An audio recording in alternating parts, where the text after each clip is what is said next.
if mental health and emotional well-being is a top priority for you, how are you addressing it? Yeah, I mean, that's definitely been a top concern, both for us as an organization and definitely our employer partners. I think that, the COVID pandemic really shined a spotlight on something that had been existing for a very long time that we now just feel a little bit more apt to talk about, and people are really concerned. So for us, a couple different things that we have going on that I think are just some non-traditional things that we've been doing to try and just put some extra resource out there. We know that the shortage of providers is very real, and that is not something that is changed overnight. We do have a partnership now with Marquette University, where we got a grant through an organization that we're going to have a partnership to train up some folks to become those behavioral health therapists for us, just to try to decrease, that shortage. For us in our department, a couple just non-traditional things. I do a podcast called Mental Health Moments, where I'm lucky to have kind of a couple of different behavioral health therapists that we just have conversations and we just talk about what's trending, what are people concerned about, what are some coping mechanisms, what are some tips and tricks. We put that out, of course, for our own employees to access very easily. Podcasts are just a way that all of us are getting information these days. And then also it goes out to our employer partners. So it's just kind of that extra layer of here's another thing, here's another resource. The other thing that we started a few years ago that really can aid mental health, we have a program called Coaching and Culture. And that's actually a wellness coach that our employers, it's something that they can purchase and they can have access to this wellness coach. And it doesn't have to be just physical health and well-being topics that people talk about. If people want to talk about how stressed they are at work, she's going to help you with that.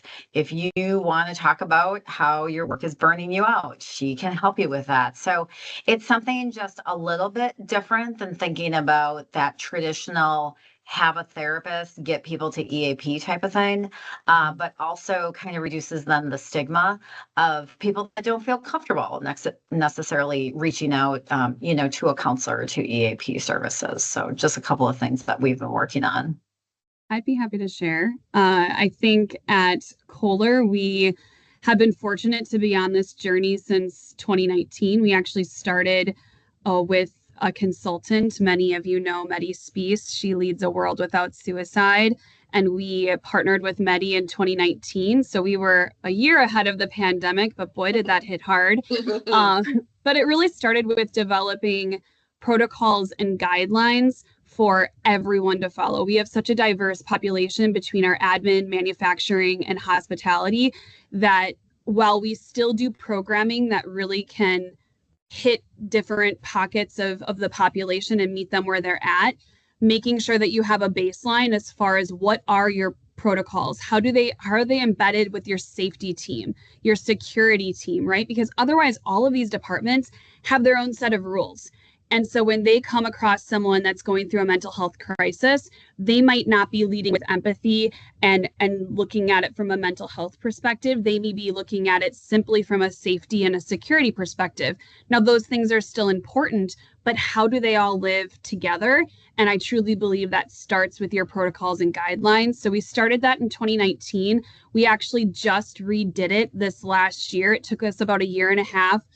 We worked with another vendor that we already were partnered with, and we globalized it because, of course, Kohler is a global organization. So we launched that in February. It's called our Mental Health Leader Guide.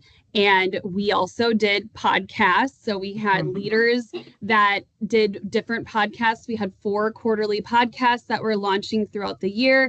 We also took the guide and did a training and also broke it down into short nugget videos, right? So if you're encountering a very specific situation, you can go to our learning platform, which is where this is all housed, and you can access that short 3 to 5 minute video to help you in the moment. So I do think that was a strong building block for Kohler.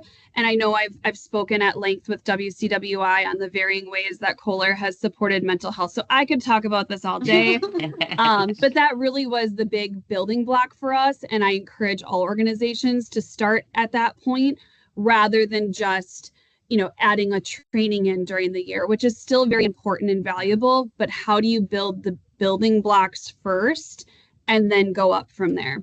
Well, those are very hard to follow. Those are fantastic answers. But yes, at SNHU, mental well-being is definitely a priority. I think coming from COVID, that's how my role began. That's why I've only been in my current position for just over 4 years. It was kind of a response to that. So just having someone to kind of wrap their arms around wellness in general has been a huge, it's just been such a positive impact on the university as a whole. Every May we do, of course, have Mental Health Awareness Month programming where a lot of policy procedure trainings about, if there is an employee or a student in crisis, what does that look like and what are the steps that you would take to make sure that you are providing the care and empathy and support that you need while still staying within your role and boundaries, as an employee.